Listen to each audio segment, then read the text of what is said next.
इस लेक्चर में हम बात करेंगे hydroxides of period 3 elements. Hydroxide होते क्या है? देखिए, हाइड्रोक्साइड के बारे में कहा जाता है कि सिंपली हम पीरियड 3 एलिमेंट में हम हाइड्रोक्सिल ग्रुप जब हम लगाते हैं तो नतीजे के तौर पर हाइड्रोक्साइड्स ऑफ पीरियड 3 एलिमेंट की फॉर्मेशन होता है। जैसे कि हमें पता है कि period 3 element sodium, magnesium, aluminium, silicon, phosphorus, sulphur, chlorine, argon.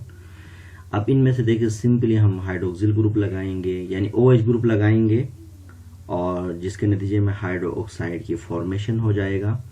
तो इसी तरह से देखिए सोडियम के साथ अगर हम OH ग्रुप लगाएंगे तो sodium hydroxide, magnesium hydroxide, aluminium hydroxide और सिलिकॉन हाइड्रोक्साइड और इसके बाद फास्फोरिक एसिड है और इसके बाद H2SO4 और जो कि हमारे पास क्लोरिक एसिड, क्लोरिक 7 एसिड कहते हैं इसको।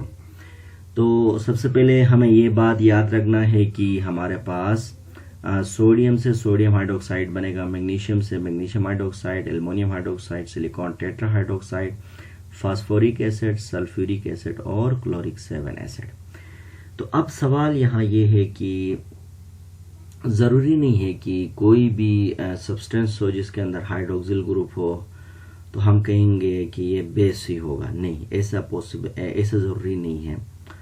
तो हम ये बहुत सारी बातें डिस्कस करेंगे कि इन हाइड्रोक्साइड के बारे में। देखें कि जिस तरह से यहाँ तो कुछ हाइड्रोक्साइड तो हमें नज़र आ रहा है, मिसाल के तौर पर ये तो समझ आ रहा है कि सोडियम हाइड्रोक्साइड, तो सोडियम हाइड्रोक्साइड अगर हमारे पास है तो हाइड्रोक्सिल ग्रुप है, ठीक है, ये बेस भी है और हाइड्रोक्सिल ग्रुप भी है। मैग्नीशियम हाइड्रोक्साइड के अंदर हाइड्रोक्सिल है और ये भी एक वीक बेस है और हाइड्रोक्सिल भी नज़र आ रहा है। लेकिन एल्युमिनियम के अंदर हाइड्रोक्साइड होने के बावजूद भी क्या है, ये एक एम्फोटेरिक है।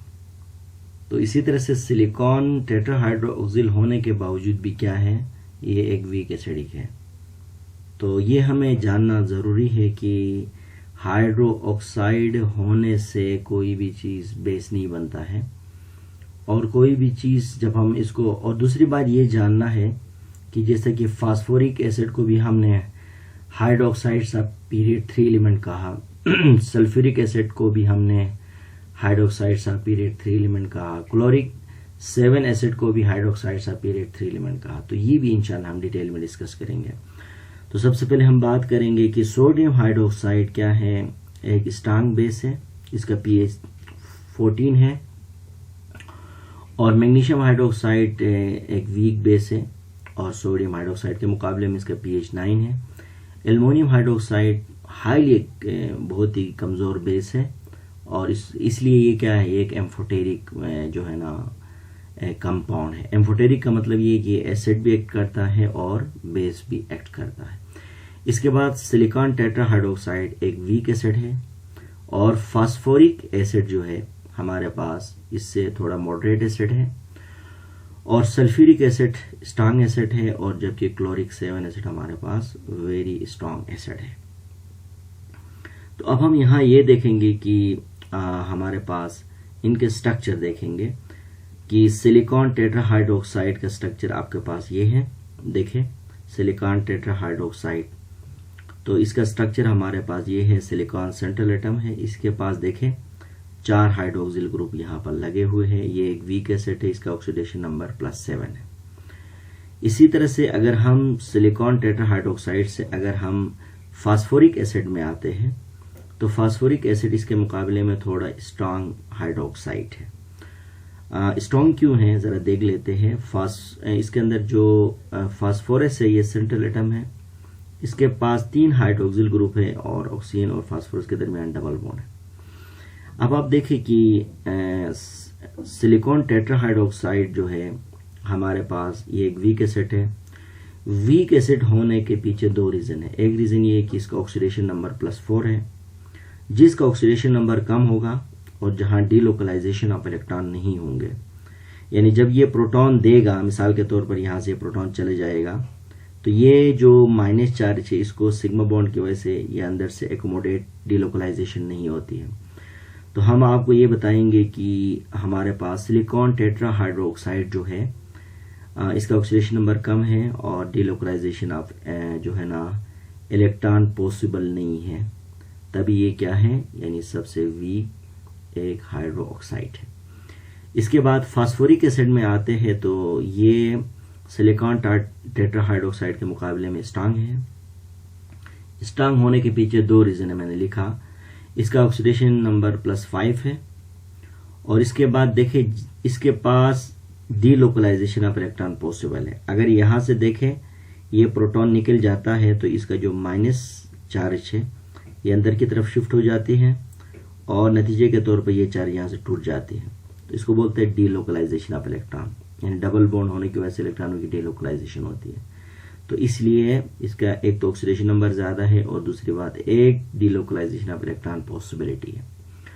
दूसरी बात यह है कि हमारे पास जो नेक्स्ट है वो हमारे पास सल्फ्यूरिक एसिड है। ये स्ट्रॉन्ग जो है ना हमारे पास एक एसिड है, इसका ऑक्सीडेशन नंबर +6 है। और दूसरी बात ये कि इसके अंदर दो पॉसिबिलिटीज है डीलोकलाइजेशन का। एक बॉन्ड यहां से टूट के बाहर आ सकती है, दूसरी बात ये पाई बॉन्ड हमारे पास डीलोकलाइजेशन के लिए यानी जगह दे सकती है। तो इसके लिए रीजन ये होगा कि एक तो इसका ऑक्सीडेशन नंबर +6 है, दूसरी बात डीलोकलाइजेशन ऑफ इलेक्ट्रॉन में 2 पेयर पॉसिबिलिटी है।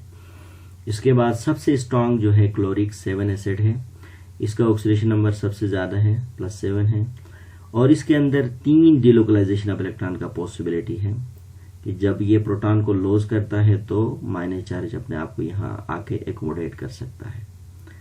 तो इसी तरह से हमने ये चीज आपके सामने जाहिर कर दिया कि हाइड्रोक्साइड ऑफ पीरियड 3 एलिमेंट बजाहिर H3PO4 हाइड्रोक्साइड इसलिए कहा, इसके स्ट्रक्चर में देखें आप हाइड्रोक्साइड मौजूद है।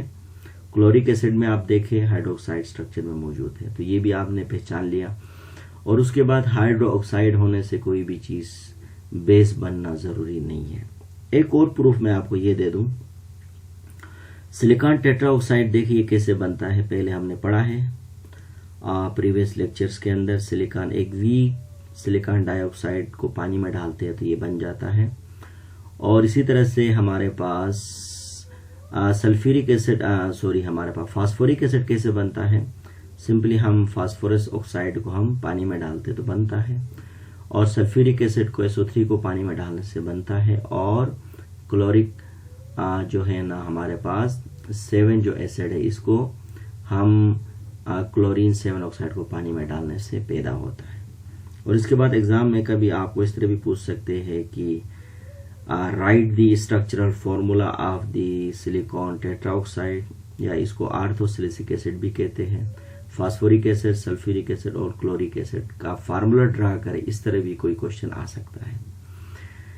इसके बाद अभी हम इन ऑक्साइड्स के बारे में पढ़ेंगे कि जो कि हमने एसिड्स के बारे में पढ़ा, और हमने कंक्लूजन ये निकाला कि सबसे स्ट्रांग एसिड हमारे पास क्लोरिक 7 एसिड है, इससे वीक सल्फ्यूरिक एसिड है, इससे वीक फास्फोरिक 5 एसिड है, और सबसे वीक सिलिकॉन टेट्रा हाइड्रोक्साइड। अब ये वीक क्यों है, तो रीजन हमने बता दिया। एक तो ऑक्सीडेशन नंबर कम है, दूसरा डीलोकलाइजेशन ऑफ इलेक्ट्रॉन जहां कम होगा वो एसिड हमेशा वीक होगा। बाकी जो हमारे पास 3 हाइड्रोक्साइड है इनको हम पढ़ेंगे। सोडियम हाइड्रोक्साइड हमें पता है ये एक स्ट्रांग बेस है और इसका pH 14 है। इसको पानी में डालते हैं तो ये हाईली सोलुबल यानी कंप्लीटली वाटर के अंदर सोलुबल होता है, जैसे कि यहाँ दिखाया गया Na+ हाइड्रोक्सिल। इसके बाद Na sodium hydroxide strong base से जब एसिड के साथ रिएक्शन कराएंगे तो साल्ट बनेगी और +1 मोल ऑफ वाटर बनेगा, क्योंकि हमें पता है एसिड बेस जब रिएक्ट करते हैं तो साल्ट प्लस वाटर बन जाता है। मैग्नीशियम हाइड्रोक्साइड सोडियम हाइड्रोक्साइड के मुकाबले में बहुत ही कमजोर और वीक एसिड है। इसका pH 9 है, स्लाइडली सोलुबल यानी ये पानी के अंदर कंप्लीटली सोलुबल नहीं होता है, स्लाइडली सोलुबल होता है। जैसे कि मैग्नीशियम हाइड्रोक्साइड पानी में डाला तो ये स्लाइडली सोलुबल होता है। तो एग्जाम में कभी इस तरह भी सवाल पूछ सकते हैं कि how could you increase the solubility of magnesium hydroxide in water. तो इसके लिए जवाब ये होगा कि सोलिबिलिटी में भी increase by adding ammonium chloride, यानी अमोनियम क्लोराइड को जब हम मैग्नीशियम हाइड्रोक्साइड एक्वस फॉर्म में डालते हैं तो ये क्या करता है, इसकी सोलिबिलिटी को बढ़ा देता है। वो कैसे देखें, जब हम मैग्नीशियम हाइड्रोक्साइड एक्वस फॉर्म में है, ये सोल्यूबल अभी पूरा नहीं हुआ है, तो जब हम अमोनियम क्लोराइड इसमें डालते हैं तो ये अंदर जाकर डिसोसिएट हो जाता है, अमोनियम प्लस क्लोराइड बन जाता है। फिर जो अमोनियम बना है वो क्या करता है, हाइड्रोक्सिल आयन जो पैदा हुए हैं यहाँ पर, इनको इस्तेमाल करके अमोनियम हाइड्रोक्साइड बना लेता है, और फिर मजीद फर्दर क्या होता है, मैग्नीशियम हाइड्रोक्साइड पानी में हल होना शुरू हो जाता है। तो जो हल होते जाएगा हाइड्रोक्सिल बनेंगे, ये इस्तेमाल करते जाएगा, तो इसी तरह से इसकी सोल्युबिलिटी क्या होती है, इंक्रीज हो जाती है। इसके बाद है हमारे पास मैग्नीशियम हाइड्रोक्साइड एक वीक बेस है, इसको इस सेल से हम ट्रीट करवा लेते तो मैग्नीशियम क्लोराइड साल्ट बनेगी और प्लस 2 मोल ऑफ वाटर बनेगा। इसके बाद एल्युमिनियम हाइड्रोक्साइड क्या है, ये बेसिकली एक एम्फोटेरिक इन नेचर है, यानी जो कि acid as well as base act करता है, therefore it does not dissolve in water, यानी ये एक एम्फोटेरिक है, वाटर भी एम्फोटेरिक है, तो ये पानी में हल नहीं होगा, और ये एसिड और as well as base act करता है। वो कैसे, देखिए एल्युमिनियम हाइड्रोक्साइड को हम HCl से ट्रीट करवा लेते हैं तो ये बन जाता है, साल्ट बनाता है प्लस वाटर बना लेता है। अब इस केस में देखिए इसने बेस एक्ट किया क्योंकि HCl था, और जबकि अगर इसी को ही अगर हम सोडियम हाइड्रोक्साइड स्ट्रॉन्ग बेस के साथ ट्रीट करवा लेंगे तो क्या होगा, हमारे पास देखें sodium tetra hydro oxy aluminate 3 बन जाता है। तो ये भी हमारे पास ये है कि एल्युमिनियम हाइड्रोक्साइड एक एम्फोटेरिक है, और ये acid as well as base act करता है, और ये वाटर में डिसॉल्व नहीं होता है। जब ये एसिड के साथ रिएक्शन करता है तो ये बेस बन जाता है, जब बेस के साथ रिएक्शन करता है तो ये एसिड बन जाता है।